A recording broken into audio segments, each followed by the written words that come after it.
प्यारे दर्शकों, सत श्री अकाल, नमस्कार, आदाब। अज असी हरियाणा के मुद्दों बारे फिर गलबात करन लगे हैं। इस गलबात दे विच साडे नाल हरियाणा के सिख आगू ते हरियाणा शुगरफैड के साबका चेयरमैन हरपाल सिंह चीका ते उन्हां दे नाल उगे वकील पंजाब हरियाणा हाई कोर्ट के उगे वकील अश्विनी बख्शी जी साडे नाल ने। असी दोनों मेहमानों का अज के शो विच स्वागत करते हैं। तो पहला मैं सवाल जिहड़ा है वो अश्विनी जी तो लेना चाहांगा कि हरियाणे दे विच इस वेले मुख मंत्री मनोहर लाल खट्टर ने, गृह मंत्री ते सेहत मंत्री अनिल विज, खेड ते युवक मामलों के मंत्री उगे एक मंत्री हाकी खिडारी संदीप सिंह ने। ये तीन पंजाबी ने जिहड़ियां हरियाणे दियां हरियाणा वजारत विच तीन अहम स्थान ने, उन्होंने काबिज ने, उन्होंने उपर विराजमान ने। पर इस दे बावजूद हरियाणे दे विच जिहड़ी पंजाबी भाषा है उसका स्वरूप कोई बहुत ठीक ठाक नहीं होया। पंजाबी उत्थे सुंगड़दी जा रही है तो पंजाबियों का शेर जिहड़ा नौकरियों दे विच भी घटदा जा रहा है। ये बारे अश्विनी जी तुसीं की कहना चाहुंदे हो, तुहाडा की ख्याल? इस तरह जम्मू साहब ये गल तुसीं ठीक कही कि ना गनाए जड़े और हरियाणा के चीफ मिनिस्टर जड़े ने खास तौर पर वो भी पंजाबी ने और इस तो पहला भी रहे ने। पंजाबी बहुत हरियाणे की वजारत च रहे ने और बहुत उपरलियां पोस्टां ते भी रहे ने। लेकिन जिहड़ा पंजाबी भाषा का मसला है वो शुरू तो ही जदों दा हरियाणा बनया है उदों तो ही विच लटकदा आ रहा है और इनू नजिठन का इनू हल करन दा कोई सिंसीयर उपराला जिहड़ा है वो मेरी समझ नहीं होया। ਉਹਦੀ एक सब तो वड्डी वजह मैनू ये लगती है कि सियासत ज़्यादा खेडी जाती रही भाषा के मामले नू लैके बजाए ये कि जिहड़े लोकां दीयां भावनावां ने या इस मुद्दे ते लैके जिहड़े लोकां दे खदशे ने उन्हां नू हल कीता जावे। असी सारे जानते हैं कि जदों हरियाणा बनया सीगा उदों ये मुद्दा बड़ा जिहड़ी वंड होई सीगी इहदे च बहुत सारियां गल्लां होईयां सी, तनाव भी बड़े पैदा होए सी। इनू धर्म नाल जोड़ के भी देखा गया, हालांकि भाषा का धर्म नाल कोई लेना देना नहीं हुंदा। और उस तो बाद लगातार पंजाबियों की डिमांड रही है उत्थे कि पंजाबी भाषा नू दूजी भाषा का दर्जा उत्थे दिता जाए। लेकिन ये बड़े लंबे टाइम तक ये हल नहीं हुई। मैनू याद है मैं जो स्कूल च पढ़दा सी, हैरानी की गल तुहानू शायद सुन के होएगी, उदों हरियाणे दे विच सैकंड लैंगुएज जिहड़ी सी 78 और 79 के आस पास चौधरी बंसी लाल की वजारत सी, उन्होंने तेलगू नू बनाता सी। इन्ना ज़्यादा मतलब एक दूजे के प्रति जिहड़ा सी ना वो माहौल सीगा।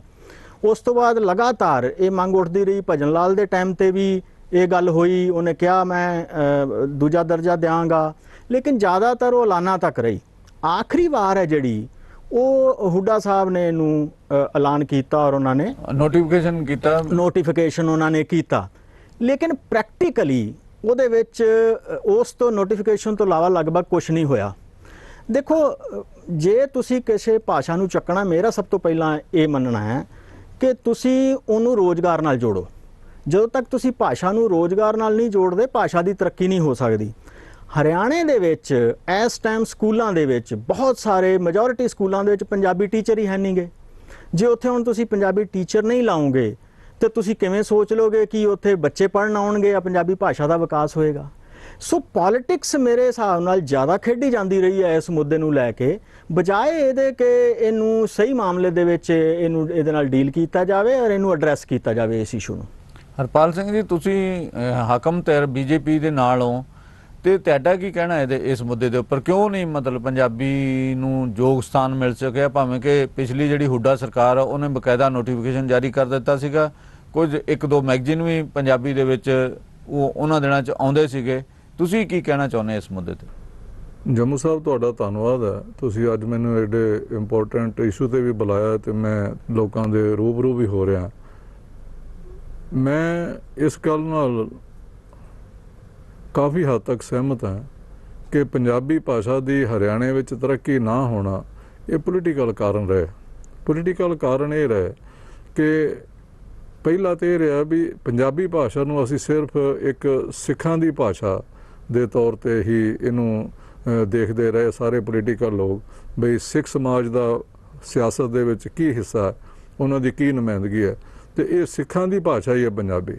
ਜੇ ਅਸੀਂ ਸਾਰੇ ਕੁਝ ਤੇ ਵਿਸ਼ਲੇਸ਼ਣ ਕਰੀਏ ਕਿ ਇਸ ਟਾਈਮ ਹਰਿਆਣੇ ਦੇ ਵਿੱਚ ਸਿੱਖ ਤੇ ਪੰਜਾਬੀ ਭਾਈਚਾਰਾ ਰਲਾ ਕੇ ਅਸੀਂ 33 ਤੋਂ 34 ਲੱਖ ਦੇ ਕਰੀਬ ਹੈ, ਔਰ ਸਾਡੀ ਜਿਹੜੀ ਨੁਮਾਇੰਦਗੀ ਹੈ ਉਹ ਲੀਡਰਸ਼ਿਪ ਨਾ ਹੋਣ ਕਰਕੇ ਨਾ ਤਾਂ ਪੰਜਾਬੀਆਂ ਦੀ ਕੋਈ ਨੁਮਾਇੰਦਗੀ ਇਸ ਲੈਵਲ ਦੀ ਕਦੀ ਉੱਪਰੀ ਸੀ ਤੇ ਨਾ ਕਦੀ ਸਿੱਖ ਸਮਾਜ ਦੀ ਉੱਪਰੀ ਸੀ। ਸਾਰੇ ਵੋਟਾਂ ਦੇ ਬੋਝ ਥੱਲੇ ਦਬੇ ਰਹੇ। ਪਹਿਲੀ ਵਾਰ ਇਹ ਹੋਇਆ ਕਿ 2014 ਦੇ ਵਿੱਚ ਇੱਕ ਇਲੈਕਸ਼ਨ ਦੇ ਤੌਰ ਤੇ ਇਲੈਕਸ਼ਨ ਲੜ ਕੇ ਤੇ ਹਰਿਆਣੇ ਦੇ ਸੀਐਮ ਸ਼੍ਰੀ ਮਨੋਹਰ ਲਾਲ ਜੀ ਬਣ ਗਏ, ਤੇ ਉਹਦੇ ਨਾਲ ਇੱਕ ਨਵੇਂ ਯੁੱਗ ਦੀ ਸ਼ੁਰੂਆਤ ਹੋਈ। ਉਹ ਪੋਲਿਟਿਕਸ 'ਚ ਵੀ ਨਵਾਂ ਯੁੱਗ ਸ਼ੁਰੂ ਹੋਇਆ ਤੇ ਖਾਸ ਕਰਕੇ ਪੰਜਾਬੀ ਭਾਸ਼ਾ ਲਈ ਵੀ ਨਵਾਂ ਯੁੱਗ ਸ਼ੁਰੂ ਹੋਇਆ। ਤੁਸੀਂ ਇਹ ਜਾਣ ਕੇ ਹੈਰਾਨ ਹੋਵੋਗੇ ਕਿ ਸਾਡੀ ਸਰਕਾਰ ਆਉਣ ਤੇ ਪਹਿਲੀਆਂ ਸਰਕਾਰਾਂ ਨੇ ਤਾਂ ਨੋਟੀਫਿਕੇਸ਼ਨਾਂ ਤੱਕ ਹੀ ਗੱਲ ਜਾਰੀ ਰੱਖੀ, ਉਹਦੇ ਲਈ ਕੀਤਾ ਕੁਛ ਨਹੀਂ। ਤੇ ਈਵਨ ਕਿ ਇੱਥੋਂ ਤੱਕ ਵੀ ਹੁੰਦਾ ਰਿਹਾ ਕਿ ਪੰਜਾਬੀ ਭਾਸ਼ਾ ਦੀਆਂ ਪੋਸਟਾਂ ਉਹਨਾਂ ਜ਼ਿਲ੍ਹਿਆਂ ਦੇ ਵਿੱਚ ਕ੍ਰੀਏਟ ਕਰਦੇ ਰਹੇ ਜਿੱਥੇ ਪੰਜਾਬੀ ਪੜ੍ਹਨ ਵਾਲਾ ਕੋਈ 100 ਜੀ ਵੀ ਨਹੀਂ ਸੀ ਹੈਗਾ।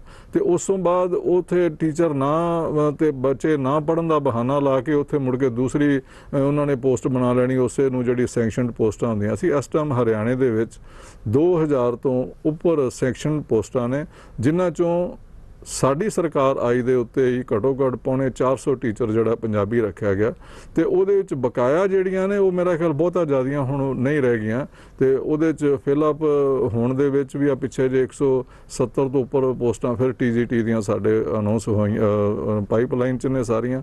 ਉਸ ਤੋਂ ਬਾਅਦ PGT ਦੀਆਂ ਵੀ ਹੈਗੀਆਂ, ਤੇ ਮੇਰਾ ਖਿਆਲ 200-250 ਜਿਹੜੀ ਹੈ ਸੈਕਸ਼ਨ ਪੋਸਟ ਹੀ ਬਚਦੀ ਹੈ, ਤੇ ਉਹ ਵੀ ਜਿਹੜਾ ਹੈ ਉਹ ਪ੍ਰਮੋਸ਼ਨ ਦੇ ਹਿਸਾਬ ਨਾਲ ਫਿਲਅਪ ਹੋ ਜਾਣਗੇ। ਪਹਿਲੀ ਵਾਰ ਇਹ ਹੋਇਆ। ਦੂਸਰੀ ਗੱਲ, ਪੰਜਾਬੀ ਭਾਸ਼ਾ ਦੇ ਆਮ ਵਿਸਥਾਰ ਦੇ ਉੱਤੇ ਜਿੰਨਾ ਚਿਰ ਰਾਜ ਕਰਨ ਵਾਲੀ ਧਿਰ ਨੂੰ ਉਹਦੇ ਨਾਲ ਪਿਆਰ ਨਾ ਹੋਵੇ, ਉਹਨਾਂ ਚਿਰ ਨਾ ਤਾਂ ਲੋਕੀ ਉਹਦੇ ਲਈ ਕੋਈ ਆਵਾਜ਼ ਚੁੱਕਦੇ ਨੇ, ਨਾ ਪ੍ਰੇਰਿਤ ਹੁੰਦੇ ਨੇ। ਇਹ ਪਹਿਲੀ ਵਾਰ ਹੋਇਆ ਕਿ ਹਰਿਆਣੇ ਦੇ ਵਿੱਚ ਹਰਿਆਣਾ ਨਿਵਾਸੀ ਪੰਜਾਬੀਆਂ ਨੇ ਤੇ ਖਾਸ ਕਰਕੇ ਸਿੱਖ ਸਮਾਜ ਨੇ ਆਪਣੇ ਆਪ ਨੂੰ ਹਰਿਆਣਵੀ ਦੇ ਤੌਰ ਦੇ ਉੱਤੇ, ਹਰਿਆਣੇ ਦੇ ਹਿੱਸੇਦਾਰ ਦੇ ਤੌਰ ਦੇ ਉੱਤੇ ਤੇ ਹਰਿਆਣੇ ਦੇ ਆਪਣੇ ਆਪ ਨੂੰ ਪਹਿਲੀ ਵਾਰ ਉਹਨਾਂ ਨੇ ਮਾਲਕ ਸਮਝਿਆ। ਇਹ ਰਾਜ ਭਾਗ ਦੀ ਸ਼ਕਤੀ ਹੁੰਦੀ ਹੈ, ਇਹ ਰਾਜ ਭਾਗ ਦੀ ਦਿੱਖ ਹੁੰਦੀ ਹੈ, ਰਾਜ ਭਾਗ ਦਾ ਪ੍ਰਭਾਵ ਹੁੰਦਾ ਹੈ। ਇਹ ਜਿਗਰ ਸਾਹਿਬ, ਇੱਕ ਸਵਾਲ ਮੈਂ ਹੋਰ ਕਰਨਾ ਚਾਹੂੰਗਾ ਕਿ ਹਰਿਆਣੇ ਦੇ ਵਿੱਚ ਜਿਹੜੀ ਸ਼੍ਰੋਮਣੀ ਗੁਰਦੁਆਰਾ ਪ੍ਰਬੰਧਕ ਕਮੇਟੀ ਹੈ, ਪੰਜਾਬ ਦੇ ਵਿੱਚ ਤੇ ਹਰਿਆਣੇ ਦੇ ਵਿੱਚ ਇਸ ਵੇਲੇ ਇੱਕੋ ਹੀ ਸ਼੍ਰੋਮਣੀ ਗੁਰਦੁਆਰਾ ਪ੍ਰਬੰਧਕ ਕਮੇਟੀ, ਇੱਕ ਵੱਖਰੀ ਕਮੇਟੀ ਦਾ ਇੱਕ ਵੱਖਰਾ ਮਾਮਲਾ ਚੱਲਦਾ। ਪੰਜਾਬ ਦੇ ਵਿੱਚ ਤਾਂ ਸ਼੍ਰੋਮਣੀ ਗੁਰਦੁਆਰਾ ਪ੍ਰਬੰਧਕ ਕਮੇਟੀ ਨੇ ਸਕੂਲ ਖੋਲ੍ਹੇ ਆ, ਹੋਰ ਕਾਲਜ ਵੀ ਖੋਲ੍ਹੇ ਆ। ਹਰਿਆਣੇ ਦੇ ਵਿੱਚ ਇੱਕ ਮੀਰੀ ਪੀਰੀ ਕਾਲਜ ਜਿਹੜਾ ਮੈਡੀਕਲ ਕਾਲਜ ਨੂੰ ਛੱਡ ਕੇ ਇਸ ਪਾਸੇ ਵੱਲ ਸ਼੍ਰੋਮਣੀ ਗੁਰਦੁਆਰਾ ਪ੍ਰਬੰਧਕ ਕਮੇਟੀ ਨੇ ਵੀ ਕਦੇ ਧਿਆਨ ਨਹੀਂ ਦਿੱਤਾ। ਇਹਦੇ ਬਾਰੇ ਕੀ ਕੀਤਾ? ਅਸਲ 'ਚ ਜੇ ਤੁਸੀਂ ਸਿੱਖ ਪੋਲਿਟਿਕਸ ਨੂੰ ਦੇਖੋਗੇ ਨਾ ਜੰਮੂ ਸਾਹਿਬ, ਹਰਿਆਣਾ ਵਿੱਚ ਅਕਾਲੀ ਦਲ ਦਾ ਪੂਰੀ ਸਟੇਟ ਦਾ ਇੱਕ ਯੂਨਿਟ ਜਿਹੜਾ ਪੰਜਾਬ ਦੇ ਇੱਕ ਜ਼ਿਲ੍ਹੇ ਦੇ ਤੌਰ ਤੇ ਉਹਨੂੰ ਲਿਆ ਜਾਂਦਾ ਵੀ ਇੱਕ ਸਟੇਟ ਦਾ ਪ੍ਰਧਾਨ ਜਿਹੜਾ ਜਿਸ ਤਰ੍ਹਾਂ ਪੰਜਾਬ ਵਿੱਚ ਇੱਕ ਜ਼ਿਲ੍ਹੇ ਦਾ ਪ੍ਰਧਾਨ ਹੁੰਦਾ ਉਹ ਹੈ। ਦੂਸਰੀ ਗੱਲ, ਇੱਥੇ 11 ਮੈਂਬਰ ਜਿਹੜੇ ਸ਼੍ਰੋਮਣੀ ਕਮੇਟੀ ਬਣਦੇ ਨੇ ਉਹਨਾਂ ਨੂੰ ਕੋਈ ਇੱਕ ਐਗਜ਼ੈਕਟਿਵ ਮੈਂਬਰ ਬਣਾਤਾ ਜਾਂ ਕਦੀ ਇੱਕ ਸੀਨੀਅਰ ਵਾਈਸ ਪ੍ਰੈਜ਼ੀਡੈਂਟ ਬਣ ਗਿਆ, ਐਤਕੀ ਤਾਂ ਉਹ ਵੀ ਨਹੀਂ ਬਣ ਸਕਿਆ। ਸੋ ਇਸ ਕਰਕੇ ਇੱਥੋਂ ਦੇ ਬਾਰੇ ਸੋਚਣਾ, ਇੱਥੋਂ ਦੇ ਨੁਮਾਇੰਦਗੀਆਂ ਦੀ ਗੱਲ, ਜਿਹੜੀ ਸ਼੍ਰੋਮਣੀ ਕਮੇਟੀ ਦਾ ਆਪਣਾ ਇੱਕ ਵਜੂਦ ਹੈ, ਜੋ ਉਹਨਾਂ ਦਾ ਸਿਸਟਮ ਹੈ, ਉੱਥੇ ਸਿਰਫ ਕੋਈ ਵੀ ਮਤੇ ਜਿਹੜੇ ਆ ਉਹ ਜਰਨਲ ਹਾਊਸ ਦੇ ਵਿੱਚ ਪਾਸ ਹੋਣਾ, ਬਜਟ ਪਾਸ ਕਰਾਉਣਾ ਇੱਕ ਬੜੀ ਅਹਿਮ ਚੀਜ਼ਾਂ ਨੇ, ਤੇ ਉਹਨਾਂ ਲਈ ਇੱਕੋ ਦਿਨ 'ਚ ਹੀ ਉਹ ਨਿਬੇੜ ਦਿੱਤਾ ਜਾਂਦਾ, ਕੋਈ ਬਹਿਸ ਹੀ ਨਹੀਂ ਹੁੰਦੀ। ਅਖੀਰੀ ਹਰਿਆਣੇ ਦੇ ਸਿੱਖਾਂ ਨੇ ਖਾਸ ਕਰਕੇ ਮਹਿਸੂਸ ਕੀਤਾ ਕਿ ਜਦੋਂ ਤੋਂ 1966 ਤੋਂ ਬਾਅਦ ਹਰਿਆਣਾ ਬਣਿਆ ਤੇ ਸਾਡੇ ਜਿਹੜੀ ਆ ਪੋਲੀਟੀਕਲ ਕੋਈ ਸਾਡੀ ਨਾ ਇਮੇਜ ਬਣ ਸਕੀ, ਨਾ ਅਸੀਂ ਆਪਣੇ ਕੋਈ ਲੀਡਰ ਪੈਦਾ ਕਰ ਸਕੇ, ਨਾ ਅਸੀਂ ਸਰਕਾਰ 'ਚ ਕੋਈ ਆਪਣੀ ਯੋਗਤਾ ਦੇ ਅਨੁਸਾਰ ਆਪਣੀ ਨੁਮਾਇੰਦਗੀ ਲੈ ਸਕੇ। ਤੇ ਉਹਨਾਂ ਨੇ ਕਿਹਾ ਕਿ ਸਾਨੂੰ ਹਰਿਆਣਾ ਦੀ ਸਿੱਖ ਗੁਰਦੁਆਰਾ ਕਮੇਟੀ ਅਸੀਂ ਵੱਖਰੀ ਬਣਾ ਲਈਏ ਤੇ ਸ਼ਾਇਦ ਅਸੀਂ ਪੋਲੀਟੀਕਲ ਲੈਵਲ ਦੇ ਉੱਤੇ ਕੋਈ ਸਰਵਾਈਵ ਕਰ ਸਕਾਂ। ਬੜਾ ਲੰਬਾ ਸੰਘਰਸ਼ ਚੱਲਿਆ। ਔਰ ਮੈਂ ਤੁਹਾਡੀ ਜਾਣਕਾਰੀ ਲਈ ਦੱਸ ਦਿਆਂ ਕਿ ਸ਼੍ਰੋਮਣੀ ਹਰਿਆਣਾ ਸਿੱਖ ਗੁਰਦੁਆਰਾ ਕਮੇਟੀ ਦੀ ਜਿਹੜੀ ਪਹਿਲੀ ਮੀਟਿੰਗ, ਪਹਿਲੀ ਨੀਂਹ ਜਿਹੜੀ ਸੀ ਉਹ ਚੀਕਾ ਗੁਰਦੁਆਰਾ ਸਾਹਿਬ ਤੋਂ, ਜਿਹਦੇ ਕੋਲ ਮੇਰੇ ਕੋਲ ਪ੍ਰਬੰਧ ਸੀ ਉਸ ਗੁਰਦੁਆਰਾ ਸਾਹਿਬ ਦਾ, ਸੀ ਉਹਦੇ ਤੋਂ ਰਖਵਾਈ ਸੀ। ਔਰ ਬੜੀਆਂ ਆਸਾਂ ਤੇ ਉਮੀਦਾਂ ਸੀ। ਹਾਲਾਤ ਇਹ ਅੰਦੋਲਨ ਚੱਲੇ, ਸਾਰਿਆਂ ਨੇ ਸੰਘਰਸ਼ ਕੀਤਾ, ਪਹਿਲੀ ਇਲੈਕਸ਼ਨ ਆਈ। ਪਹਿਲੀ ਇਲੈਕਸ਼ਨ ਦੇ ਵਿੱਚ ਤੁਸੀਂ ਇਹ ਹਿਸਾਬ ਲਾ ਲਓ ਵੀ 11 ਸੀਟਾਂ 'ਚੋਂ 8 ਸੀਟਾਂ ਜਿਹੜੀ ਸੀ ਉਹ ਹਰਿਆਣਾ ਸਿੱਖ ਗੁਰਦੁਆਰਾ ਕਮੇਟੀ ਜਿੱਤ ਗਈ। ਤੇ ਉਦੋਂ ਇਸ ਹਰਿਆਣਾ ਸਿੱਖ ਗੁਰਦੁਆਰਾ ਕਮੇਟੀ ਦੇ ਨੁਮਾਇੰਦੇ ਜਿਹੜੇ ਲੀਡਰ ਸਨ, ਉਹਨਾਂ ਨੇ ਲੋਕਾਂ ਨੂੰ ਇਹ ਭਰੋਸਾ ਦਿੱਤਾ ਸੀ ਵੀ ਭਰਾਓ, ਸਾਡਾ ਪੋਲੀਟਿਕਸ ਨਾਲ ਕੋਈ ਸੰਬੰਧ ਨਹੀਂ, ਅਸੀਂ ਤਾਂ ਸਿਰਫ ਤੇ ਸਿਰਫ ਗੁਰਦੁਆਰਾ ਪ੍ਰਬੰਧ ਚਲਾਉਣ ਵਾਸਤੇ, ਧਰਮ ਦਾ ਪ੍ਰਚਾਰ ਕਰਨ ਵਾਸਤੇ ਤੇ ਸਿੱਖੀ ਦੀ ਆਨ ਤੇ ਸ਼ਾਨ ਤੇ ਬਾਨ ਨੂੰ ਬਰਕਰਾਰ ਰੱਖਣ ਵਾਸਤੇ ਤੇ ਪੰਜਾਬੀ ਭਾਸ਼ਾ ਵਾਸਤੇ ਅਸੀਂ ਜਿਹੜਾ ਇਹ ਕੰਮ ਕਰਾਂਗੇ। ਲੋਕਾਂ ਨੇ ਬਹੁਤ ਸਹਿਯੋਗ ਦਿੱਤਾ। ਜਦੋਂ ਤੋਂ ਉਸ ਕਮੇਟੀ ਦੇ ਨੁਮਾਇੰਦਿਆਂ ਦੇ ਵਿੱਚ ਵੀ ਪੋਲੀਟੀਕਲੀ ਤੌਰ ਦੇ ਉੱਤੇ ਉਹਨਾਂ ਦੇ ਵਿੱਚ ਇਹੋ ਜਿਹੀਆਂ ਭਾਵਨਾਵਾਂ ਪੈਦਾ ਹੋ ਗਈਆਂ, ਕੋਈ MLA ਦੀ, ਕੋਈ MP ਦੀ ਇਲੈਕਸ਼ਨ, ਜਦੋਂ ਸਿੱਖਾਂ ਦੇ ਬਾਰੇ ਅਸੀਂ ਪੋਲੀਟੀਕਲ ਪਾਰਟੀਆਂ ਨਾਲ ਉਹਨਾਂ ਦੀਆਂ ਵੋਟਾਂ ਦਾ ਸੌਦਾ ਕਰਨ ਲੱਗੇ ਤੇ ਹਰਿਆਣੇ ਦਾ ਸਿੱਖ, ਅੱਜ ਮੈਂ ਤੁਹਾਨੂੰ ਇੱਕ ਅੰਦਰੂਨੀ ਤੌਰ ਤੇ ਗੱਲ ਦੱਸਦਾ, ਹਰਿਆਣੇ ਦਾ ਸਿੱਖ ਤੇ ਖਾਸ ਕਰਕੇ ਪੰਜਾਬੀ ਸਮਾਜ, ਇਹ ਜਦੋਂ 1947 ਤੋਂ ਲੈ ਕੇ ਤੇ 1955 ਤੱਕ ਇੱਥੇ ਇਹਨਾਂ ਦਾ ਵਸੇਵਾ ਹੁੰਦਾ ਰਿਹਾ। 1947 'ਚ ਉਹ ਲੋਕ ਆਏ ਜਿਹੜੇ ਮਾਈਗ੍ਰੇਟ ਹੋ ਕੇ ਪੰਜਾਬ ਤੋਂ ਆਏ ਸੀ, ਬਾਕੀ ਦੂਸਰੇ ਕਿਸਾਨੀ ਜਿਹੜੀ ਸੀ ਉਹਦੇ ਵਿੱਚੋਂ ਕੁਝ ਹਿੱਸਾ 1952 ਤੋਂ ਬਾਅਦ 'ਚ ਵੀ ਆਇਆ। ਅਜਿਹੇ ਸਾਰੇ ਸਿਸਟਮ ਦੇ ਵਿੱਚ ਉਹਨਾਂ ਨੇ ਆਣ ਕੇ ਆਪਣੀਆਂ ਇੱਥੇ ਪੋਲੀਟੀਕਲ ਲੈਵਲ ਤੇ ਕਿਸੇ ਨਾ ਕਿਸੇ ਨੇ ਆਪਣੀ ਪਹਿਚਾਣ, ਉਹ ਆਪਣਾ ਘਰ ਬਣਾ ਲਿਆ। ਕੋਈ ਉਹ ਲੋਕ ਦਲ 'ਚ ਚਲੇ ਗਿਆ, ਕੋਈ ਉਹ ਕਾਂਗਰਸ 'ਚ ਚਲੇ ਗਿਆ, ਕੋਈ ਹੁਣ BJP 'ਚ। ਦੇਖੋ ਮੈਂ 2014 ਤੋਂ BJP 'ਚ ਹਾਂ, ਇਸ ਕਰਕੇ ਹਰ ਇੱਕ ਆਦਮੀ ਨੇ ਆਪਣੀ ਆਪਣੀ ਜਗ੍ਹਾ ਬਣਾ ਲਈ ਸੀ। ਤੇ ਜਦੋਂ ਕੋਈ ਨਵਾਂ ਪਲੇਟਫਾਰਮ ਇਸ ਤਰ੍ਹਾਂ ਦਾ ਆਉਂਦਾ ਤੇ ਉਹ ਪੋਲੀਟੀਕਲ ਲੈਵਲ ਤੇ ਸਮਝੌਤਾ ਕਰਨ ਦੀ ਗੱਲ ਕਰਦਾ ਤੇ ਉਹ ਫਿਰ ਜ਼ਿਆਦਾ ਪ੍ਰਭਾਵਸ਼ਾਲੀ ਨਹੀਂ ਰਹਿ ਜਾਂਦਾ। ਤੇ ਹੁਣ ਪਿੱਛੇ ਜਿਹੜੀਆਂ ਸ਼੍ਰੋਮਣੀ ਕਮੇਟੀ ਦੀਆਂ ਇਲੈਕਸ਼ਨਾਂ ਹੋਈਆਂ, ਉਹਦੇ 'ਚ ਬੁਰੀ ਤਰ੍ਹਾਂ ਪਛਾੜਨ ਦਾ ਉਹ ਹੋਇਆ। ਪਰ ਉਹਦੇ 'ਚ ਇੱਕ ਜਿਹੜੀ ਸਿਆਸਤ ਇਹਦੇ ਨਾਂ ਤੇ ਵੀ ਖੇਡੀ ਗਈ, ਉਹ ਹੋਰ ਬੁਰੀ ਹੋਈ ਕਿ ਹੁੱਡਾ ਸਾਹਿਬ ਨੇ ਜਾਂਦਿਆਂ ਜਾਂਦਿਆਂ ਉਹਨਾਂ ਨੇ 2 ਕੰਮ ਇਹੋ ਜਿਹੇ ਕੀਤੇ ਜਿਹੜੇ ਉਹ ਕੋਰਟਾਂ 'ਚ ਫਸ ਕੇ ਜਾ ਕੇ। ਸਭ ਤੋਂ ਪਹਿਲਾਂ ਤੇ ਸ਼੍ਰੋਮਣੀ ਹਰਿਆਣਾ ਕਮੇਟੀ ਨੂੰ ਲਹਿਦਾ ਕਰਨ ਦਾ ਕੀਤਾ, ਉਦੋਂ ਕੀਤਾ ਜਦੋਂ ਆਪਣੇ 6 ਮਹੀਨੇ ਰਹਿ ਗਏ ਸਾਰੇ ਹੀ ਉਹਨਾਂ ਦੇ ਰਾਜ ਭਾਗ ਦੇ ਵਿੱਚ, ਉਦੋਂ ਬਣਾਇਆ। ਫਿਰ ਉਹਨਾਂ ਨੂੰ ਕੋਈ ਚੱਜ ਨਾਲ ਪ੍ਰਬੰਧ ਨਹੀਂ ਦਵਾਇਆ, ਉਹਨਾਂ ਦੀ ਕੋਈ ਸਿਸਟਮ, ਕੋਈ ਚੋਣ ਐਡ ਹਾਕ ਕਮੇਟੀ ਬਣਾਤੀ। ਉਹ ਵਿਚਾਰੇ ਆਪਸ ਦੇ ਵਿੱਚ ਉਹਨਾਂ ਨੇ ਜੱਕੋ ਤੱਕੇ ਦੇ ਵਿੱਚ ਲੜਾਈ ਝਗੜਾ ਤੁਸੀਂ ਸਾਰਾ ਕੁਝ ਦੇਖਦੇ ਰਹੇ, ਔਰ ਤੁਸੀਂ ਤਾਂ ਕਾਫੀ ਇਹਦੇ ਬਾਰੇ ਜਿਹੜੀ ਉਹ ਤੁਹਾਡੀ ਇਨਵੋਲਵਮੈਂਟ ਰਹੀ। ਠੀਕ ਹੈ ਸਾਹਿਬ, ਇੱਥੇ ਅਸੀਂ ਲੈਨੇ ਇੱਕ ਛੋਟੀ ਜਿਹੀ ਬ੍ਰੇਕ ਤੋਂ ਬਾਅਦ ਫਿਰ ਮਿਲਦੇ ਹਾਂ।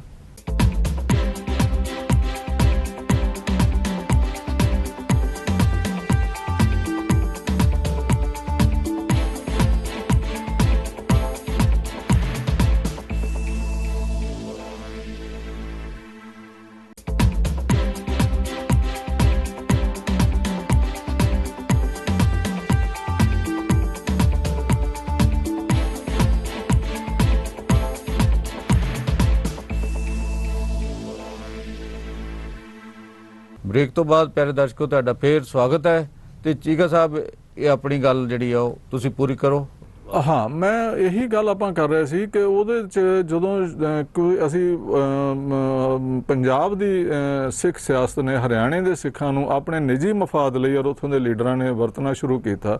ਇਹ ਤਾਂ ਹੀ ਹਰਿਆਣਾ ਕਮੇਟੀ ਦੀ ਮੰਗ ਜਿਹੜੀ ਸੀ ਉਹ ਸ਼ੁਰੂ ਹੋਈ ਸੀ। ਤੇ ਹਰਿਆਣਾ ਕਮੇਟੀ ਨੂੰ ਇਸ ਤਰੀਕੇ ਨਾਲ ਅੱਧੀ ਅਧੂਰੀ ਵਜੂਦ ਵਿੱਚ ਲਿਆ ਕੇ ਸਗੋਂ ਹਾਸੋਹੀਣੀ ਪੋਜੀਸ਼ਨ ਇਹ ਬਣ ਗਈ ਕਿ ਉਹ ਇੱਕ ਗੁਰਦੁਆਰਾ ਮੇਨ ਜੋ ਗੁਰਦੁਆਰਾ ਪਾਤਸ਼ਾਹੀ 6ਵੀਂ ਤੇ 9ਵੀਂ ਚੀਕਾ ਹਰਿਆਣੇ 'ਚ ਹੈ, ਉਹੀ ਉਹਨਾਂ ਦੇ ਪ੍ਰਬੰਧ 'ਚ ਰਹਿ ਗਿਆ। ਬਾਕੀ ਜਿਹੜੇ ਦੂਸਰੇ 4 ਛੋਟੇ ਪ੍ਰਬੰਧ ਦੇ ਗੁਰਦੁਆਰੇ ਨੇ, ਉਹ ਪਿੰਡਾਂ ਇਲਾਕਿਆਂ ਦੇ ਵਿੱਚ ਨੇ, ਉਹ ਆ ਗਏ। ਕੋਈ ਖਾਸ ਜ਼ਿਆਦਾ ਉਹਦੇ 'ਚ ਕੋਈ ਪਹਿਲ ਨਾ ਹੋ ਸਕੀ। ਉਸ ਤੋਂ ਬਾਅਦ ਇਹ ਮੁੜ ਕੇ ਸਟੇ ਹੋ ਗਿਆ। ਤੇ ਉਸ ਸਟੇ ਹੋਣ ਤੇ ਉਹ ਸਾਰੀ ਜਿਹੜੀ ਹੈ ਉਹ ਉੱਥੇ ਰੁਕ ਗਈ। ਤੇ ਇਹਦੇ ਨਾਲ ਸਿੱਖਾਂ ਦਾ ਇੱਕ ਬਹੁਤ ਆਪਸ 'ਚ ਪਾਟੋ ਧਾੜ ਹੋਈ। ਤੇ ਉਹਦੇ ਨਾਲ ਸਿੱਖ ਜਿਹੜਾ ਸਗੋਂ ਮੈਨੂੰ ਇਹ ਮਹਿਸੂਸ ਹੋਇਆ ਕਿ ਅਸੀਂ ਪੋਲੀਟੀਕਲ ਲੈਵਲ ਤੇ ਹੋਰ ਕਮਜ਼ੋਰ ਹੋ ਗਏ ਪਹਿਲਾਂ ਨਾਲ। ਅਸ਼ਵਨੀ ਜੀ, ਤੁਸੀਂ ਕੀ ਕਹਿਣਾ ਚਾਹੁੰਦੇ ਹੋ ਇਸ ਮਾਮਲੇ 'ਤੇ? ਮੈਂ ਇੱਕ ਤਾਂ ਪਹਿਲਾਂ ਤਾਂ ਮੈਂ ਥੋੜੀ ਜਿਹੀ ਟਿੱਪਣੀ ਕਰਨਾ ਚਾਹਾਂਗਾ। ਜਿਹੜਾ ਇਹਨਾਂ ਨੇ ਪਹਿਲਾਂ ਭਾਸ਼ਾ ਦੇ ਮੁੱਦੇ ਤੇ ਕਿਹਾ, ਮੇਰਾ ਉਹਦੇ ਤੇ ਇਹ ਕਹਿਣਾ ਹੈ ਕਿ ਜਿੱਥੋਂ ਤੱਕ ਮੈਂ ਜਾਣਦਾ ਹਰਿਆਣੇ ਨੂੰ, ਜਿਹੜੀਆਂ ਆਲਰੇਡੀ ਸੈਂਕਸ਼ਨ ਪੋਸਟਾਂ ਨੇ ਉਹਨਾਂ ਦੇ ਭਰਨ ਦੀ ਗੱਲ ਇਹਨਾਂ ਨੇ ਕੀਤੀ। ਲੇਕਿਨ ਜੇ ਤੁਸੀਂ ਉਹਨੂੰ ਦੂਜੀ ਭਾਸ਼ਾ ਦਾ ਦਰਜਾ ਦੇਣਾ ਹੈ ਹਰਿਆਣੇ 'ਚ, ਬਕਾਇਦਾ ਉਹਨੂੰ ਉਹਨਾਂ ਮਾਨ ਦੇਣਾ ਹੈ, ਤੇ ਫਿਰ ਤੁਹਾਨੂੰ ਨਵੀਆਂ ਪੋਸਟਾਂ ਕ੍ਰੀਏਟ ਕਰਨ ਦੀ ਲੋੜ ਹੈ। ਉਹ ਚੀਜ਼ ਜਿਹੜੀ ਹੈ ਉਹ ਨਹੀਂ ਹੋ ਪਾ ਰਹੀ ਹਰਿਆਣੇ ਦੇ ਵਿੱਚ। ਹਾਂ, ਮੇਰਾ ਜਦੋਂ ਮੈਂ ਪੰਜਾਬੀ ਟ੍ਰਿਬਿਊਨ ਦੇ ਵਿੱਚ ਸੀ, ਕਈ ਵਾਰੀ ਇਸ ਕਿਸਮ ਦੇ ਮਾਮਲੇ ਆਉਂਦੇ ਸੀਗੇ ਕਿ ਹਰਿਆਣੇ ਦੇ ਲੋਕ ਇਕੱਠੇ ਹੋ ਕੇ ਆਉਂਦੇ ਸੀ, ਕਿੱਥੇ ਮੰਗ ਪੱਤਰ ਦੇ ਕੇ ਜਾਂਦੇ ਸੀ ਵੀ ਸਾਡੇ ਇੰਨੇ ਬੱਚੇ ਜਿਹੜੇ ਆ ਉਹ ਪੰਜਾਬੀ ਪੜ੍ਹਨਾ ਚਾਹੁੰਦੇ ਆ। ਹੁੱਡਾ ਸਰਕਾਰ ਦੇ ਸਮੇਂ ਕਈ ਥਾਵਾਂ ਤੋਂ ਮੰਗ ਪੱਤਰ ਆਏ, ਪਰ ਉਹਨਾਂ ਦੇ ਉੱਪਰ ਕਾਰਵਾਈ ਕੋਈ ਖਾਸ ਨਹੀਂ ਹੋ ਸਕੀ ਵੀ ਉੱਥੇ ਪੋਸਟਾਂ ਸੈਂਕਸ਼ਨ ਕੀਤੀਆਂ ਜਾਣ। ਮਤਲਬ ਪੰਜਾਬ ਦੇ ਨਾਲ ਹਰਿਆਣੇ ਦਾ ਪੂਰਾ ਏਰੀਆ ਲੱਗਦਾ ਉਧਰੋਂ ਸਰਸੇ ਤੋਂ ਲੈ ਕੇ ਕਰਨਾਲ ਤੱਕ ਜਿਹੜਾ ਜਾਂਦਾ ਹੈ, ਪਰ ਇਹਦੇ ਵਿੱਚ ਜਿੰਨੀਆਂ ਪੋਸਟਾਂ ਦੀਆਂ ਪੰਜਾਬੀ ਪੋਸਟਾਂ ਦੀ ਲੋੜ ਆ, ਪੰਜਾਬੀ ਮਾਸਟਰਾਂ ਦੀ ਲੋੜ ਆ, ਉਹਨੇ ਮਤਲਬ ਮੇਰਾ ਖਿਆਲ ਨਹੀਂ ਸੈਂਕਸ਼ਨ ਕੀਤੀ। ਨਹੀਂ ਹੈ, ਨਹੀਂ ਗਿਆ। ਤੇ ਇਸ ਕਰਕੇ ਤੁਹਾਨੂੰ ਉਹ ਪੋਸਟਾਂ ਕ੍ਰੀਏਟ ਕਰਨੀਆਂ ਪੈਣਗੀਆਂ। ਉਸ ਤੋਂ ਬਾਅਦ ਹੀ ਬੱਚੇ ਆਣਗੇ। ਜਦੋਂ ਟੀਚਰ ਹੀ ਨਹੀਂ ਹੋਏਗਾ ਤਾਂ ਬੱਚੇ ਉੱਥੇ ਨਹੀਂ ਆਣਗੇ, ਕਿਉਂਕਿ ਦੂਜੀ ਗੱਲ ਜਿਹੜੀ ਉੱਥੇ ਹੈ, ਪੰਜਾਬੀ ਨੂੰ ਜਿੱਥੇ ਹੈ ਵੀ ਹੈ ਉੱਥੇ ਦੂਜੇ ਸਬਜੈਕਟਾਂ ਨਾਲ ਜੋੜ ਦਿੱਤਾ ਜਾਂਦਾ, ਡਰਾਇੰਗ ਵਾਲਿਆਂ ਨਾਲ, ਇਹਦੇ ਨਾਲ, ਉਹਦੇ ਨਾਲ। ਇਹਦੇ ਨਾਲ ਵੀ ਜਿਹੜਾ ਹੈ ਉੱਥੇ ਉਹਦੇ ਪ੍ਰੋਪਰ ਜਿਹੜਾ ਹੈ ਸਟੂਡੈਂਟ ਨਹੀਂ ਮਿਲ ਪਾਉਂਦੇ। ਸੋ ਇੱਕ ਗੱਲ ਤਾਂ ਇਹ ਹੈ। ਦੂਜੀ ਗੱਲ ਜਿਹੜੀ ਮੈਂ ਕਹਿਣਾ ਚਾਹੁੰਦਾ ਹੈ ਇਸ ਭਾਸ਼ਾ ਦੇ ਮੁੱਦੇ ਨੂੰ ਲੈ ਕੇ, ਦੇਖੋ ਭਾਸ਼ਾ ਦੇ ਨਾਂ ਤੇ ਹਰਿਆਣਾ 'ਚ ਇੱਕ ਪੰਜਾਬੀ ਅਕੈਡਮੀ ਬਣੀ ਹੋਈ ਹੈ। ਹਾਂਜੀ ਹਾਂਜੀ। ਲੇਕਿਨ ਸਭ ਤੋਂ ਵੱਡੀ ਮੰਦਭਾਗੀ ਗੱਲ ਇਹ ਹੈ ਕਿ ਇਹੋ ਜਿਹੀਆਂ ਜਿਹੜੀਆਂ ਅਕੈਡਮੀਆਂ, ਉਹਨਾਂ ਨੂੰ ਵੀ ਬੇਸਿਕਲੀ ਜਦੋਂ ਅਸੀਂ ਉੱਥੇ ਅਪਾਇੰਟਮੈਂਟ ਕਰਦੇ ਹਾਂ, ਉਹ ਪੋਲਿਟਿਕਸ ਜ਼ਿਆਦਾ ਅਸੀਂ ਉਹਦੇ 'ਚ ਧਿਆਨ ਦੇ ਲੈਂਦੇ ਹਾਂ। ਮੈਨੂੰ ਜਿੱਥੋਂ ਤੱਕ ਇਸ ਟਾਈਮ ਪਤਾ ਹੈ ਪੰਜਾਬੀ ਅਕੈਡਮੀ ਦਾ, ਉੱਥੇ ਜੋ ਸੱਜਣ ਐਸੇ ਬੈਠੇ ਨੇ, ਲੋਕਾਂ ਨੂੰ ਜਿਹੜੇ ਪੰਜਾਬੀ ਸਾਹਿਤਕਾਰ ਹੈ ਉਹਨਾਂ ਦੀ ਬਹੁਤ ਵੱਡੀ ਸ਼ਿਕਾਇਤ ਹੈ ਕਿ ਉਹਨਾਂ ਦਾ ਪੰਜਾਬੀ ਭਾਸ਼ਾ ਨਾਲ ਉਸ ਤਰ੍ਹਾਂ ਪਿਛੋਕੜ ਨਹੀਂਗਾ। ਸੋ ਇਹੋ ਜਿਹੀਆਂ ਜੇ ਅਕੈਡਮੀਆਂ ਦੇ ਵਿੱਚ ਵੀ ਜਦੋਂ ਤੁਸੀਂ ਅਪਾਇੰਟਮੈਂਟ ਕਰਨੀ ਹੈ, ਜ਼ਰੂਰੀ ਹੈ ਕਿ ਤੁਸੀਂ ਬਕਾਇਦਾ ਜਿਨ੍ਹਾਂ ਦਾ ਪੰਜਾਬੀ ਭਾਸ਼ਾ ਵਾਸਤੇ ਯੋਗਦਾਨ ਹੋਵੇ, ਕੋਈ ਸਾਹਿਤਕਾਰ ਹੋਣ, ਭਾਸ਼ਾਵਿਦ ਹੋਣ, ਇਹੋ ਜਿਹੇ ਜਿਹੜੇ ਬੰਦਿਆਂ ਨੂੰ ਹੈ ਉਹਨਾਂ ਥਾਵਾਂ ਤੇ ਬਿਠਾਓ। ਦੂਜੀ ਗੱਲ ਹੈ ਜਿਹੜੀ ਗੁਰਦੁਆਰਾ ਪ੍ਰਬੰਧਕ ਕਮੇਟੀ ਜੀ, ਦੇਖੋ ਮੈਂ ਸਿੱਧਾ ਤੌਰ ਤੇ ਇਹਦੇ ਨਾਲ ਨਹੀਂ ਜੁੜਿਆ ਹੋਇਆ, ਲੇਕਿਨ ਹਾਂ ਇਹ ਮੈਂ ਜਾਣਦਾ ਕਿ ਹਰਿਆਣੇ ਦੇ ਵਿੱਚ ਸਿੱਖ ਭਾਈਚਾਰਾ ਜਿਹੜਾ, ਉਹਦੀ ਬਹੁਤ ਪੁਰਾਣੇ ਸਮੇਂ ਤੋਂ ਮੰਗ ਸੀਗੀ ਕਿ ਅੱਡ ਪ੍ਰਬੰਧਕ ਕਮੇਟੀ ਬਣਾਈ ਜਾਵੇ। ਲੇਕਿਨ ਉਹਦੇ 'ਚ ਕਈ ਰੇੜਕੇ ਸੀਗੇ। ਜਿਹੜੇ ਪੰਜਾਬ ਵਾਲੀ ਕਮੇਟੀ ਹੈ ਜਾਂ ਅਕਾਲੀ ਦਲ ਵੀ ਹੈ, ਉਹ ਇਸ ਗੱਲ ਨੂੰ ਮੰਨਣ ਨੂੰ ਤਿਆਰ ਨਹੀਂ ਸੀ। ਮੇਰੀ ਕਿਸੇ ਸੱਜਣ ਨਾਲ ਗੱਲ ਹੋ ਰਹੀ ਸੀ, ਉਹਨਾਂ ਨੇ ਕਿਹਾ ਦੇਖੋ ਗੱਲ ਇਹ ਹੈ ਕਿ ਹਰਿਆਣੇ ਦੀ ਸਿੱਖ ਭਾਈਚਾਰਾ ਇਹ ਕਹਿੰਦਾ ਹੈ ਕਿ ਤੁਸੀਂ ਜਦੋਂ ਤਾਂ ਚੰਡੀਗੜ੍ਹ ਦਾ ਮਾਮਲਾ ਆ ਜੇ, ਜਦੋਂ ਤੁਹਾਡਾ ਕੋਈ ਇਹੋ ਜਿਹਾ ਹੋਰ ਮੁੱਦਾ ਆ ਜੇ ਹਾਈ ਕੋਰਟ ਦਾ, ਫਿਰ ਤਾਂ ਤੁਸੀਂ ਪੰਜਾਬ ਵਾਲੇ ਉਹ ਕਹਿੰਦੇ ਨੇ ਵੀ ਸਾਨੂੰ ਅੱਡ ਕਰ ਦਿਓ। ਅਕਾਲੀ ਦਲ ਵੀ ਕਹਿੰਦਾ, ਉਹ ਵੀ ਕਹਿੰਦੇ ਆ। ਲੇਕਿਨ ਜਦੋਂ ਗੁਰਦੁਆਰਿਆਂ ਦੀ ਮੰਗ ਆਉਂਦੀ ਹੈ, ਉਦੋਂ ਤੁਸੀਂ ਉਹ ਕੜੀ ਜਿਹੜੀ ਜੋੜਦੀ ਹੈ ਉਹਨੂੰ ਕਹਿੰਦੇ ਨਾ ਇਹਨੂੰ ਜੋੜ ਕੇ ਰੱਖੋ। ਤੇ ਉਹਨੇ ਹਾਸੇ 'ਚ ਕਿਹਾ ਸੀ ਇਹਦਾ ਮਤਲਬ ਉਹ ਜਿਹੜਾ ਸੰਗਲ ਹੈ ਕੜੀ ਵਾਲਾ, ਉਹ ਉੱਥੇ ਤਾਂ ਟੁੱਟ ਜਾਂਦਾ, ਪਰ ਇੱਥੇ ਸ਼ਾਇਦ ਗੋਲਕ ਨਾਲ ਵੱਜਾ, ਸ਼ਾਇਦ ਇਸ ਕਰਕੇ ਨਹੀਂ ਇਹਨੂੰ ਤੋੜਨਾ ਚਾਹੁੰਦੇ। ਨਹੀਂ, ਇੱਥੇ ਇੱਕ ਹੋਰ ਇੰਟਰਸਟਿੰਗ ਗੱਲ ਹੈਗੀ ਆ। ਮਤਲਬ ਹਰਿਆਣੇ ਦੇ ਜਿਹੜੇ ਸਿੱਖ ਆ ਉਹਨਾਂ ਨੇ ਮੰਗ ਕੀਤੀ ਸੀ ਵੀ ਜਿਹੜਾ ਇੱਧਰੋਂ ਦਾ ਚੜਾਵਾ ਚੜ੍ਹਦਾ ਹੈ, ਜਿਹੜਾ ਕਾਫੀ ਮਤਲਬ 65 ਜਾਂ 70 ਕਰੋੜ ਬਣਦਾ, ਵੀ ਹਰਿਆਣੇ ਦੇ ਵਿੱਚ ਖਰਚਿਆ ਜਾਵੇ। ਇਹਦੇ ਤੇ ਇੱਕ ਸਮੇਂ ਸਹਿਮਤੀ ਵੀ ਹੋਈ ਸੀ, ਉਸ ਤੋਂ ਬਾਅਦ ਵੀ ਇਹ ਗੱਲ ਜਿਹੜੀ ਸਿਰੇ ਨਹੀਂ ਚੜੀ ਲੱਗਦਾ। ਇਸ ਤਰ੍ਹਾਂ ਜੰਮੂ ਸਾਹਿਬ ਤੁਸੀਂ ਸਾਡੇ ਨਾਲ ਉਦੋਂ ਇਹ ਸਾਰੇ ਸੰਘਰਸ਼ 'ਚ ਜੁੜੇ ਰਹੇ। ਅਸੀਂ ਇੱਕ ਵਾਰੀ ਇਹੋ ਜਿਹਾ ਟਰਨਿੰਗ ਪੁਆਇੰਟ ਵੀ ਆਇਆ ਸੀ ਕਿ ਜਦੋਂ ਅਸੀਂ ਇਹ ਮਹਿਸੂਸ ਕੀਤਾ ਸੀ ਕਿ ਆਉਣ ਵਾਲੇ ਸਮੇਂ ਦੇ ਵਿੱਚ ਹਾਲਾਤ ਦੇਸ਼ ਦੇ ਇਸ ਤਰ੍ਹਾਂ ਦੇ ਬਣ ਰਹੇ ਨੇ, ਤੇ ਚਾਹੇ ਅਸੀਂ ਹਰਿਆਣਾ ਕਮੇਟੀ ਬਣਾਉਣ ਦੇ ਹੱਕ 'ਚ ਸੀ, ਪਰ ਫਿਰ ਵੀ ਅਸੀਂ ਇਹ ਸੋਚਿਆ ਸੀ ਵੀ ਇਸ ਮੁੱਦੇ ਤੇ, ਧਾਰਮਿਕ ਮੁੱਦੇ ਦੇ ਉੱਤੇ ਆਪਸ 'ਚ ਵੰਡ ਵੰਡਾਈ ਨਾ ਹੋਵੇ ਤੇ ਇਹਨੂੰ ਕਿਸੇ ਤਰੀਕੇ ਨਾਲ ਇਕੱਠਾ ਰੱਖ ਕੇ ਤੇ ਕੁਝ ਪਾਵਰਸ ਜਿਹੜੀਆਂ ਉਹ ਡੈਲੀਗੇਟ ਕਰ ਦਿੱਤੀਆਂ ਜਾਣ। ਉਹਦੇ ਵਿੱਚ ਸਾਰਾ ਮਸੌਦਾ ਬਣ ਗਿਆ, ਤੁਹਾਡੇ ਨੋਟਿਸ ਸੀ ਸਾਰੀ ਗੱਲ, ਨਾਂ ਰੱਖਿਆ ਗਿਆ, ਸਾਰਾ ਕੁਝ ਹੋ ਗਿਆ। ਬਦਕਿਸਮਤੀ ਇਹ ਹੋਈ ਵੀ ਸਰਦਾਰ ਅਵਤਾਰ ਸਿੰਘ ਮੱਕੜ ਉਦੋਂ ਪ੍ਰਧਾਨ ਸਨ ਸ਼੍ਰੋਮਣੀ ਕਮੇਟੀ ਦੇ, ਸਾਡੇ ਨਾਲ ਸਰਦਾਰ ਬਲਵਿੰਦਰ ਸਿੰਘ ਭੁੰਦੜ ਉਸ ਮੀਟਿੰਗ ਦੇ ਵਿੱਚ ਸਨ, ਸਰਦਾਰ ਮਲੂਕਾ ਜੀ ਉਸ ਮੀਟਿੰਗ ਦੇ ਵਿੱਚ ਸਨ, ਤੇ ਸਾਰਾ ਕੁਝ ਤੈਅ ਹੋ ਗਿਆ ਤੇ ਇੱਕ ਆਟੋਨੋਮਸ ਬਾਡੀ ਬਣਾਉਣ ਦਾ ਇਹ ਆ ਗਿਆ ਕਿ 11 ਮੈਂਬਰਾਂ ਦੀ ਇੱਕ ਕਮੇਟੀ ਬਣਾਤੀ ਜਾਵੇ। ਉਹਦੇ 'ਚੋਂ ਨਾ ਕਮੇਟੀ ਟੁੱਟਦੀ ਸੀ ਤੇ ਨਾ ਉਹਦੇ 'ਚ ਕੋਈ ਨਵਾਂ ਹੋਰ ਇਸ ਤਰ੍ਹਾਂ ਦਾ ਹੁੰਦਾ ਸੀ, ਤੇ ਕੰਟਰੋਲ ਵੀ ਸ਼੍ਰੋਮਣੀ ਕਮੇਟੀ ਦਾ ਰਹਿਣਾ ਸੀ, ਬਜਟ ਉਹਨਾਂ ਨੇ ਪਾਸ ਕਰਨਾ ਸੀ। ਪਰ ਸਿਰਫ ਇੰਨੀ ਕੁ ਗੱਲ ਸੀ ਵੀ ਜਿਹੜਾ ਇੱਥੋਂ ਦਾ ਖਰਚ ਹੈ ਉਹ ਤੇ ਜੋ ਆਮਦਨ ਹੈ ਉਹਦੇ ਲਈ ਜ਼ਿੰਮੇਵਾਰੀ ਇਹਨਾਂ 11 ਮੈਂਬਰਾਂ ਦੀ ਹੋਵੇ ਤੇ ਇੱਥੋਂ ਦਾ ਇੱਕ ਸੈਕਟਰੀ ਲਹਿਦਾ ਲਾਤਾ ਜਾਵੇ। ਪਤਾ ਨਹੀਂ ਉਹ ਰਾਤੋਂ ਰਾਤ ਕੀ ਹੋਇਆ, ਸਾਨੂੰ ਤੋਂ ਉਹ ਡਰਾਫਟ ਕਰਵਾ ਕੇ ਮੱਕੜ ਸਾਹਿਬ ਲੈ ਗਏ ਬਾਦਲ ਸਾਹਿਬ ਨੂੰ ਦਿਖਾਉਣ ਵਾਸਤੇ, ਤੇ ਈਵਨ ਕਿ ਉਸ ਕਮੇਟੀ ਦੇ ਵਿੱਚ ਜ਼ਿੰਮੇਵਾਰੀ ਲਈ ਸੀ ਚੌਟਾਲਾ ਸਾਹਿਬ ਨੇ, ਕਿਉਂਕਿ ਬਾਦਲ ਸਾਹਿਬ ਦਾ ਇੱਕ ਕੱਦ ਬਹੁਤ ਵੱਡਾ ਸਿਆਸੀ ਲੈਵਲ ਤੇ ਸੀ। ਅਸੀਂ ਕਹੇ ਜੀ ਅਸੀਂ ਏਡੇ ਵੱਡੇ ਲੀਡਰ ਦੇ ਨਾਲ, ਮੁੜ ਕੇ ਇਹਨਾਂ ਨੇ ਤਾਂ ਸਾਡੇ ਟੈਲੀਫੋਨ ਹੀ ਨਹੀਂ ਚੁੱਕਣੇ, ਸੁਣਨਾ ਹੀ ਨਹੀਂ ਕਿਸੇ ਨੇ, ਤੇ ਸਾਨੂੰ ਤਾਂ ਹਰਿਆਣੇ ਦਾ ਲੀਡਰ ਕੋਈ ਜਾਮਨ ਵਿੱਚ ਬਣ ਜੇ ਅਸੀਂ ਉਹਦੇ ਰਾਹੀਂ ਕਰਾਂਗੇ। ਤੇ ਅਸੀਂ ਚੌਟਾਲਾ ਸਾਹਿਬ ਨੂੰ ਵਿੱਚ ਉਹਨਾਂ ਨੇ ਵਿੱਚ ਹੋ ਕੇ ਸਾਰੀ ਗੱਲ ਨੂੰ ਇਹ ਨੇੜੇ ਵੀ ਲਾਇਆ, ਸਾਰਾ ਕੁਝ ਕੀਤਾ, ਪਰ ਪਤਾ ਨਹੀਂ ਰਾਤੋਂ ਰਾਤ ਕੀ ਹੋਇਆ। ਮੱਕੜ ਸਾਹਿਬ ਸਵੇਰੇ ਅਸੀਂ ਫਿਰ ਇਕੱਠੇ ਹੋਏ, ਕਹਿਣ ਲੱਗੇ ਮੈਂ ਹੁਣੇ ਆਇਆ ਬਾਦਲ ਸਾਹਿਬ ਦੀ ਕੋਠੀ ਤੋਂ, ਮੁੜ ਕੇ ਉਹ ਵਾਪਸ ਹੀ ਨਹੀਂ ਆਏ। ਉਹ ਮੁੜ ਕੇ ਜਦੋਂ ਆਏ ਦੁਪਹਿਰੋਂ ਬਾਅਦ, ਮੈਂ ਕਿਹਾ ਜੀ ਕੀ ਗੱਲ, ਕੀ ਕਰਕੇ ਆਏ ਹੋ? ਕਹਿਣ ਲੱਗੇ ਜੀ ਉਹ ਅਜੇ ਅਸੀਂ ਕਰ ਰਹੇ ਹਾਂ, ਮੈਨੂੰ ਬਾਦਲ ਸਾਹਿਬ ਮਿਲੇ ਨਹੀਂ। ਮੈਂ ਕਿਹਾ ਜੀ ਮਿਲੇ ਨਹੀਂ, ਤੁਸੀਂ ਕਹਿ ਦਿਓ ਜਵਾਬ ਹੋ ਗਿਆ। ਇਹ ਵੀ ਕੋਈ ਜਦੋਂ ਕੌਮੀ ਅਸੀਂ ਸਮਝੌਤੇ ਤੇ ਗੱਲਾਂ ਕਰਦੇ ਤੇ ਛੋਟੀਆਂ ਗੱਲਾਂ ਦੇ ਵਿੱਚ ਫਸ ਕੇ ਫਿਰ ਨਾਲੇ ਸਾਡਾ ਨਹੀਂ, ਸਾਡੇ ਕੋਲ ਹਮੇਸ਼ਾ ਰਹਿਣ ਵਾਲੀ ਤਾਕਤ ਨਹੀਂ। ਇਹ ਅੱਜ ਮੈਂ ਆ, ਕੱਲ ਨੂੰ ਕੋਈ ਹੋਰ ਹੈ। ਅੱਜ ਬਾਦਲ ਸਾਹਿਬ ਦਾ ਅਕਾਲੀ ਦਲ ਕਾਬਜ ਹੈ ਸ਼੍ਰੋਮਣੀ ਕਮੇਟੀ ਦੇ, ਕੱਲ ਨੂੰ ਕੋਈ ਹੋਰ ਹੋ ਸਕਦਾ, ਜਾਂ ਬਾਦਲ ਸਾਹਿਬ ਦਾ ਗਰੁੱਪ ਹੀ ਰਹਿ ਸਕਦਾ। ਇਹ ਕੋਈ ਵੱਡੀ ਗੱਲ ਨਹੀਂ। ਅਸੀਂ ਉਦੋਂ ਸੋਚਿਆ ਸੀ, ਪਰ ਉਦੋਂ ਉਹਨਾਂ ਦੇ ਵੱਲੋਂ ਨਕਾਰਾਤਮਕ ਰਵੱਈਏ ਕਰਕੇ ਉਹ ਸਾਰਾ ਸਾਡਾ ਜਿਹੜਾ ਉਹ ਪਲਾਨ ਫੇਲ ਹੋ ਗਿਆ। ਮੁੜ ਕੇ ਫਿਰ ਅੱਧੀ ਅਧੂਰੀ ਜਿਹੜੀ ਹਰਿਆਣਾ ਕਮੇਟੀ ਬਣੀ ਉਹ ਜੇ ਵੀ ਕੋਰਟ ਦੇ ਵਿੱਚ, ਮੇਰੇ ਨਾਲ ਸੁਪਰੀਮ ਕੋਰਟ 'ਚ ਕੇਸ ਲੱਗਾ ਹੋਇਆ। ਸਭ ਤੋਂ ਵੱਡੀ ਗੱਲ ਉਹ ਸੁਪਰੀਮ ਕੋਰਟ 'ਚ ਕੇਸ, ਮੈਂ ਤੁਹਾਨੂੰ ਪਹਿਲਾਂ ਵੀ ਜਾਣਕਾਰੀ ਉਹ ਦਿੱਤੀ ਵੀ ਸੁਪਰੀਮ ਕੋਰਟ 'ਚੋਂ ਸਟੇ ਹੋ ਗਿਆ, ਸਟੇਟਸ ਕੋ ਹੋ ਗਿਆ। ਪਰ ਉਹਦੇ ਵਿੱਚ ਦੇਖੋ ਜੇ ਪੋਲੀਟਿਕਸ ਨਹੀਂ ਖੇਡੀ ਤੇ ਉਹਦੇ 'ਚ ਸ਼੍ਰੀ ਮਨੋਹਰ ਲਾਲ ਨੇ ਪੋਲਿਟਿਕਸ ਨਹੀਂ ਖੇਡੀ ਆਣ ਕੇ ਵੀ ਮੈਂ ਸਿੱਖਾਂ ਨੂੰ ਇਸ ਗੱਲ ਦੇ ਉੱਤੇ ਲੜਾਵਾਂ ਪੜਾਵਾਂ ਜਾਂ ਇਸ ਗੱਲ ਤੇ ਵਰਗਲਾਵਾਂ ਜਾਂ ਵੋਟਾਂ ਲਵਾਂ ਕਿ ਮੈਂ ਕਮੇਟੀ ਬਣਾਤੀ ਮੈਂ ਇਹ ਕਰਤਾ। ਉਹਨਾਂ ਨੇ ਕਿਹਾ ਵੀ ਜੋ ਕੋਰਟ ਫੈਸਲਾ ਕਰੇਗੀ ਉਸ ਤੋਂ ਬਾਅਦ ਜੇ ਤਾਂ ਹਰਿਆਣਾ ਕਮੇਟੀ ਹੋਂਦ ਵਿੱਚ ਆਉਂਦੀ ਹੈ ਤੇ ਜੋ ਸਰਕਾਰ ਦੀ ਜ਼ਿੰਮੇਵਾਰੀ ਬਣਦੀ ਹੈ ਚੋਣਾਂ ਕਰਾਉਣ ਦੀ ਉਹ ਬਤੌਰ ਹਰਿਆਣਾ ਕਮੇਟੀ ਚੋਣਾਂ ਕਰਾਤੀਆਂ ਜਾਣਗੀਆਂ। ਜੇ ਹਰਿਆਣਾ ਸੁਪਰੀਮ ਕੋਰਟ ਚੋਂ ਕੇਸ ਹਰਿਆਣਾ ਕਮੇਟੀ ਦੇ ਹੱਕ 'ਚ ਨਹੀਂ ਆਉਂਦਾ ਤੇ ਫਿਰ ਆਲਰੇਡੀ ਸ਼੍ਰੋਮਣੀ ਕਮੇਟੀ ਹੈਗੀ ਆ, ਉਹ ਸ਼੍ਰੋਮਣੀ ਕਮੇਟੀ ਦੇ ਆਧਾਰ ਤੇ ਹੋਏਗਾ। ਪਰ ਮੈਨੂੰ ਇਸ ਤੋਂ ਲੱਗਦਾ ਵੀ ਇਸ ਤੋਂ ਬਾਅਦ ਜੋ ਵੀ ਅਗਲਾ ਪ੍ਰਬੰਧ ਆਏਗਾ ਉਹ ਹਰਿਆਣੇ ਦੇ ਵਾਸਤੇ, ਚਾਹੇ ਉਹ ਲਹਿਦਾ ਕਮੇਟੀ ਹੋਵੇ ਚਾਹੇ ਉਹ ਸ਼੍ਰੋਮਣੀ ਕਮੇਟੀ ਦੇ ਅੰਡਰ ਰਵੇ, ਕਿਉਂਕਿ ਹਰਿਆਣੇ ਦੇ ਵਿੱਚ ਬਹੁਤ ਸਾਰੀਆਂ ਗੱਲਾਂ ਦੇ ਵਿੱਚ ਸੁਧਾਰ ਹੋਇਆ ਹੈ। ਇਸੇ ਤਰ੍ਹਾਂ ਸਿੱਖਾਂ ਦੇ ਵਿੱਚ ਵੀ ਆਸ ਬੱਝੀ ਹੈ ਕਿ ਆਉਣ ਵਾਲੇ ਸਮੇਂ ਦੇ ਵਿੱਚ ਜੋ ਵੀ ਹੋਏਗਾ ਉਹ ਹਰਿਆਣੇ ਦੀ ਬਿਹਤਰੀ ਲਈ ਹੋਏਗਾ ਔਰ ਉਹ ਹਰਿਆਣੇ ਦੇ ਹਿੱਤ 'ਚ ਰਹੇਗਾ। ਇੱਕ ਮੈਂ ਤੁਹਾਡਾ ਸਵਾਲ ਥੋੜੀ ਜਿਹੀ ਹੋਰ ਗੱਲ ਕਰਦਾ, ਸਾਨੂੰ ਖਾਸ ਕਰਕੇ ਸਿੱਖ ਸਮਾਜ ਨੂੰ ਤੇ ਪੰਜਾਬੀ ਸਮਾਜ ਨੂੰ ਇਹ ਵੀ ਦਿੱਕਤ ਆਈ ਹੈ ਕਿ ਜਿਉਂ ਹਰਿਆਣਾ ਬਣਿਆ ਅਸੀਂ ਕਦੇ ਵੀ ਆਪਣੇ ਆਪ ਨੂੰ ਇਸ ਤਰ੍ਹਾਂ ਪ੍ਰੋਜੈਕਟ ਕਰਨ ਦੀ ਕੋਸ਼ਿਸ਼ ਨਹੀਂ ਕੀਤੀ। ਹਰਿਆਣੇ ਦੀਆਂ ਮੰਗਾਂ ਨੂੰ ਅਸੀਂ ਕਦੀ ਆਪਣੀਆਂ ਮੰਗਾਂ ਨਹੀਂ ਮੰਨਿਆ ਅੱਜ ਤੱਕ। ਜੇ ਅਸੀਂ ਜਿੰਨਾ ਚਿਰ, ਕਿਉਂਕਿ ਦੇਸ਼ ਦੇ ਵਿੱਚ ਇਹ ਜਿਹੜੀ ਸੂਬਿਆਂ ਦੀ ਵੰਡ ਹੋਈ ਹੈ ਉਹ ਭਾਸ਼ਾ ਦੇ ਆਧਾਰ ਤੇ ਹੋਈ ਸੀ। ਉਹ ਪੰਜਾਬ ਵਾਲਿਆਂ ਨੇ ਹੀ ਪਹਿਲ ਦੇ ਆਧਾਰ ਤੇ ਸਾਰੇ ਪੰਜਾਬ ਨੂੰ ਵੰਡਿਆ ਸੀ। ਉਦੋਂ ਇਹ ਹਰਿਆਣਾ ਬਣ ਗਿਆ, ਵਿੱਚੋਂ ਹਿਮਾਚਲ ਨਿਕਲ ਗਿਆ, ਵਿੱਚ ਇਹ ਪੰਜਾਬ ਛੋਟਾ ਜਿਹਾ ਰਹਿ ਗਿਆ। ਤੇ ਉਹਦੇ ਤੋਂ ਬਾਅਦ ਵੀ ਅਸੀਂ ਪੰਜਾਬ ਦੀ ਲੀਡਰਸ਼ਿਪ ਵੱਲ ਦੇਖਦੇ ਰਹੇ। ਅਸੀਂ ਕਦੀ ਹਰਿਆਣੇ ਦੀ, ਮੈਨੂੰ ਮੰਨਣ 'ਚ ਕੋਈ ਜ਼ਿਆਦਾ ਦਿੱਕਤ ਨਹੀਂ ਹੈਗੀ ਕਿ ਅਸੀਂ ਤੇ ਸਾਡੀ ਲੀਡਰਸ਼ਿਪ ਨੇ ਹਰਿਆਣੇ ਦੀਆਂ ਪਾਣੀ ਦੇ ਮਸਲੇ, ਚੰਡੀਗੜ੍ਹ ਦੇ ਮਸਲੇ, ਹੋਰ ਜੋ ਵੀ ਹਰਿਆਣੇ ਦੀਆਂ ਨਹਿਰ ਦਾ SYL ਦਾ ਮਸਲਾ ਸੀ ਉਹਨੂੰ ਅਸੀਂ ਪੰਜਾਬ ਦੇ ਹੀ ਮਨੋਂ ਕਰਕੇ ਸਪੋਰਟ 'ਚ ਰਹੇ। ਇਹ ਕੋਈ ਕੁਦਰਤੀ ਹੋਇਆ, ਅਸੀਂ ਜਾਣਬੁੱਝ ਕੇ ਵੀ ਨਹੀਂ ਕੀਤਾ, ਪਰ ਸਾਨੂੰ ਹਮੇਸ਼ਾ ਝੁਕਾਅ ਸਾਡਾ ਉਧਰ ਰਿਹਾ। ਇਸੇ ਕਰਕੇ ਹੀ ਪੰਜਾਬੀ ਭਾਸ਼ਾ ਨੂੰ ਵੀ ਨਾਲ ਦਰੜਿਆ ਗਿਆ ਚੌਧਰੀ ਬੰਸੀ ਲਾਲ ਵੱਲੋਂ। ਉਹਨੇ ਤੇਲਗੂ ਭਾਸ਼ਾ ਨੂੰ ਇੱਥੇ ਦੂਸਰੀ ਭਾਸ਼ਾ ਦਾ ਦਰਜਾ ਦੇ ਕੇ ਜਦੋਂ ਹਰਿਆਣਾ ਅਲੱਗਾ ਹੋਇਆ ਉਸ ਤੋਂ ਬਾਅਦ ਹਰਿਆਣੇ ਨੂੰ ਸੈਕੰਡ ਲੈਂਗੁਏਜ ਦਾ ਦਰਜਾ ਹਾਸਲ ਸੀ। ਪਰ ਚੌਧਰੀ ਬੰਸੀ ਲਾਲ ਨੇ ਜਦੋਂ ਸਾਡਾ ਵਤੀਰਾ ਹਰਿਆਣੇ ਦੇ ਵਿੱਚ ਦੇਖਿਆ ਕਿ ਇਹ ਤਾਂ ਪੰਜਾਬ ਪੱਖੀ ਗੱਲਾਂ ਹਮੇਸ਼ਾ ਕਰਦੇ ਨੇ ਤੇ ਇਹਨਾਂ ਨੂੰ ਹਰਿਆਣੇ ਨਾਲ ਕੋਈ ਸਰੋਕਾਰ ਨਹੀਂ, ਉਹਨੇ ਬੜੇ ਤਰ੍ਹਾਂ ਦੇ ਅਲੰਕਾਰ ਸਾਡੇ ਤੇ ਲਾਏ ਸੀ। ਉਹਨੇ ਕਹਤਾ दूध तो पियो हरियाणे का और फिर ना खाओ हरियाणे का और दूध पंजाब में जाके दो। ਇੱਥੋਂ ਤੱਕ ਦੀਆਂ ਸਾਨੂੰ ਉਹਦੀਆਂ ਗੱਲਾਂ ਸਹਿਣ ਕਰਨੀਆਂ ਪਈਆਂ ਔਰ ਉਹਨਾਂ ਦਾ ਸਿੱਟਾ ਇਹ ਨਿਕਲਿਆ ਕਿ ਉਹਨੇ ਤੇਲਗੂ ਭਾਸ਼ਾ ਨੂੰ ਇੱਥੇ ਸੈਕੰਡ ਦਰਜਾ ਦੇ ਕੇ ਸਾਡੇ ਉਹਨੇ ਐਸੀ ਉਸ ਭਾਸ਼ਾ ਨੂੰ ਮਰੋੜਨ ਦਾ ਕੰਮ ਕੀਤਾ।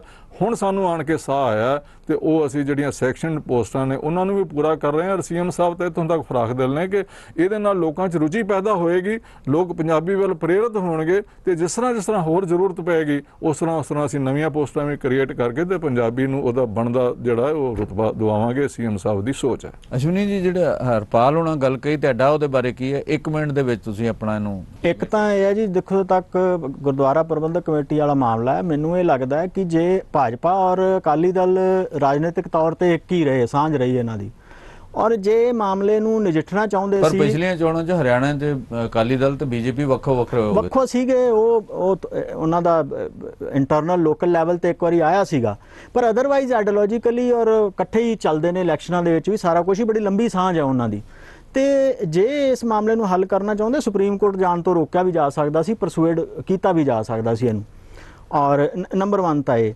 ਨੰਬਰ 2 ਉਹੀ ਪੰਜਾਬੀ ਦੀ ਫਿਰ ਉਹੀ ਗੱਲ ਹੈ ਕਿ ਇਹਨੂੰ ਰਾਜਨੀਤਿਕ ਤੌਰ ਤੇ ਹੀ ਇਸਤੇਮਾਲ ਹੁੰਦਾ ਰਿਹਾ। ਪ੍ਰੈਕਟੀਕਲੀ ਅੱਜ ਵੀ ਦੇਖੋ ਦੂਜੀ ਟਰਮ ਹੈ ਖੱਟਰ ਸਾਹਿਬ ਦੀ ਹਰਿਆਣੇ ਦੇ ਵਿੱਚ, ਤੇ ਕਿੰਨੀਆਂ ਪੋਸਟਾਂ ਸੈਂਕਸ਼ਨ ਹੋਈਆਂ, ਨਵੀਆਂ ਕੋਈ ਪੋਸਟਾਂ ਸੈਂਕਸ਼ਨ ਨਹੀਂ ਹੋਈਆਂ। ਪ੍ਰੋਬਲਮ ਉਹੀ ਹੈ, ਪੁਰਾਣੀਆਂ ਵੀ ਹਜੇ ਪੂਰੀਆਂ ਨਹੀਂ ਭਰੀਆਂ ਜਾ ਰਹੀਆਂ। ਜੋ ਇਹਨਾਂ ਨੇ ਵੀ ਆંકੜੇ ਦਿੱਤੇ 200-250 ਪੋਸਟਾਂ ਹਜੇ ਵੀ ਨਹੀਂ ਉਹ ਜਿਹੜੀ ਭਰੀਆਂ ਜਾ ਰਹੀਆਂ। ਦੂਜਿਆਂ ਵਾਸਤੇ ਪ੍ਰਕਿਰਿਆ ਸ਼ੁਰੂ ਹੈ, ਪ੍ਰਮੋਸ਼ਨ ਨਾਲ ਵੀ ਪੂਰੀਆਂ ਹੋ ਜਾਂਦੀਆਂ ਨਾ। ਉਹ ਕੁਐਸਚਨ ਤਾਂ ਹਰਪਾਲ ਜੀ ਇਹ ਹੈਗਾ ਵੀ ਜਿੰਨੇ ਪੰਜਾਬੀ ਹੈਗੇ, ਜਿੰਨੇ ਸਕੂਲਾਂ ਦੇ ਵਿੱਚ ਡਿਮਾਂਡ ਆਉਂਦੀ ਹੈ ਉਹਦੇ ਮੁਤਾਬਕ ਪੋਸਟਾਂ ਬਣਨੀਆਂ ਚਾਹੀਦੀਆਂ। ਪੋਸਟਾਂ ਨਵੀਆਂ ਬਣਦੀਆਂ ਨਹੀਂ ਗੀਆਂ। ਪ੍ਰੋਬਲਮ ਇਹ ਹੈਗੀ ਆ, ਭਾਵੇਂ ਕਿ ਖੱਟਰ ਸਾਹਿਬ ਪੰਜਾਬੀ ਨੇ, ਪੰਜਾਬੀ ਮੁੱਖ ਮੰਤਰੀ ਨੇ, ਪਰ ਉਹਨਾਂ ਦੇ ਹੁੰਦਿਆਂ ਐਵੇਂ ਨਵੀਆਂ ਪੋਸਟਾਂ ਬਣਾਈਆਂ ਨਹੀਂ ਗਈਆਂ। ਜੋ CM ਸਾਹਿਬ ਦੀ ਸੋਚ ਹੈ ਨਾ, CM ਦੀ ਸੋਚ ਬਹੁਤੇ ਜ਼ਿਆਦਾ ਜਿਹੜਾ ਹੈ ਉਹ ਇਸ ਤਰ੍ਹਾਂ ਦੇ ਪ੍ਰਚਾਰ ਤੱਕ ਨਹੀਂ, ਉਹ ਪ੍ਰੈਕਟੀਕਲੀ ਕੰਮ ਕਰਦੇ ਆ। ਉਹਨਾਂ ਨੇ ਇਹ ਗੱਲ ਕਹੀ ਹੈ ਕਿ ਆਹ ਪੋਸਟਾਂ ਤੁਸੀਂ ਪਹਿਲਾਂ ਪੂਰੀਆਂ ਕਰੋ, ਇਹਨਾਂ ਦੇ ਉੱਤੇ ਹੀ ਲੋਕੀ ਪ੍ਰੇਰਿਤ ਹੋਣਗੇ, ਬੱਚੇ ਜਿਸ ਤਰ੍ਹਾਂ ਵੀ ਵਧਣਗੇ ਤੇ ਮੁੜ ਕੇ ਸਰਕਾਰ ਅਜੇ ਸਾਡੀ 4 ਸਾਲ ਹੈ, ਗਾਂ ਪ੍ਰਮਾਤਮਾ ਕਰੇ ਫੇਰ ਹੈ, ਕੋਈ ਐਸੀ ਗੱਲ ਨਹੀਂ ਹੈਗੀ। ਤੇ ਉਹਦੇ 'ਚ ਹੁਣ ਘਬਰਾਉਣ ਦੀ ਕੋਈ ਲੋੜ ਨਹੀਂ, ਕਿਉਂਕਿ ਰਾਜ ਭਾਗ ਜਿਹੜਾ ਹਰਿਆਣੇ ਦਾ ਉਹ ਸੁਰੱਖਿਅਤ ਹੈ, ਸੁਰੱਖਿਅਤ ਹੱਥਾਂ ਦੇ ਵਿੱਚ ਹੈ। ਔਰ ਉਹਦੇ ਪਰ ਹਰਪਾਲ ਜੀ, ਜਦੋਂ ਤੱਕ ਉੱਥੇ ਟੀਚਰ ਨਹੀਂ ਹੋਏਗਾ ਬੱਚੇ ਕਿਵੇਂ ਆਉਣਗੇ ਪੰਜਾਬੀ ਪੜ੍ਹਨ? ਜਦੋਂ ਬੱਚੇ ਮਿਲਣਗੇ ਉਦੋਂ ਹੀ ਮਿਲਣਗੇ ਕਿ ਟੀਚਰ ਹੋਏਗਾ ਉੱਥੇ, ਅਦਰਵਾਈਜ਼ ਨਹੀਂ ਆਣਗੇ ਬੱਚੇ। ਤੋਂ ਸਿੱਧਾ ਕਹਿਣਗੇ ਜੀ ਸਾਡੇ ਕੋਲ ਟੀਚਰ ਹੀ ਹੈ ਨਹੀਂਗਾ। ਮੈਂ ਉਹੀ ਗੱਲ ਕਰ ਰਿਹਾ ਕਿ ਪਹਿਲਾਂ ਤਾਂ ਇਹ ਵੀ ਕੁਝ ਵੀ ਨਹੀਂ ਸੀ ਹੈਗਾ ਜੋ ਕੁਝ ਹੁਣ ਹੋ ਰਿਹਾ। ਹੁਣ ਹੋ ਰਿਹਾ ਹੈ ਤੇ ਉਹਦੀ ਪ੍ਰੇਜ਼ ਕਰੀਏ। ਅੱਗੋਂ ਹੋਰ ਚੰਗਾ ਹੋਣ ਦੀਆਂ ਤਜਵੀਜ਼ਾਂ ਜਿਹੜੀਆਂ ਉਹ ਸਮੇਂ-ਸਮੇਂ ਆਪਾਂ ਇਸ ਤਰ੍ਹਾਂ ਵਿਚਾਰਦੇ ਰਵਾਂਗੇ ਤੇ ਜ਼ਰੂਰ ਸੀਐਮ ਸਾਹਿਬ ਤੱਕ ਗੱਲ ਜਾਏਗੀ ਤੇ ਉਹ ਇਸ ਗੱਲ ਦੇ ਉੱਤੇ ਅਮਲ ਕਰਨ। ਪਿਛਲੀ ਵਾਰੀ ਸਾਡੇ ਨਾਲ ਪ੍ਰੋਫੈਸਰ ਸਿਦਰਸ਼ਨ ਗਾਸੋ ਸੀ, ਉਹਨਾਂ ਕਿਹਾ ਵੀ ਇਹਨਾਂ ਗੱਲਾਂ ਦਾ ਕਿੰਨਾ ਕੁ ਪੰਜਾਬੀ ਲਾਗੂ ਹੋ ਰਹੀ ਨਹੀਂ ਹੋ ਰਹੀ। ਹਰਿਆਣਾ ਦੇ ਇੱਕ ਬੋਰਡ ਬਣਨਾ ਚਾਹੀਦਾ, ਭਾਸ਼ਾ ਬੋਰਡ ਬਣਨਾ ਚਾਹੀਦਾ, ਜਿਹਦਾ ਪੰਜਾਬੀ ਦਾ ਬੋਰਡ ਬਣ ਜਾਏ, ਉਹਦੇ ਨਾਲ ਸਾਨੂੰ ਐਕਚੁਅਲ ਸਿਚੁਏਸ਼ਨ ਦਾ ਪਤਾ ਲੱਗ ਜਾਏਗਾ।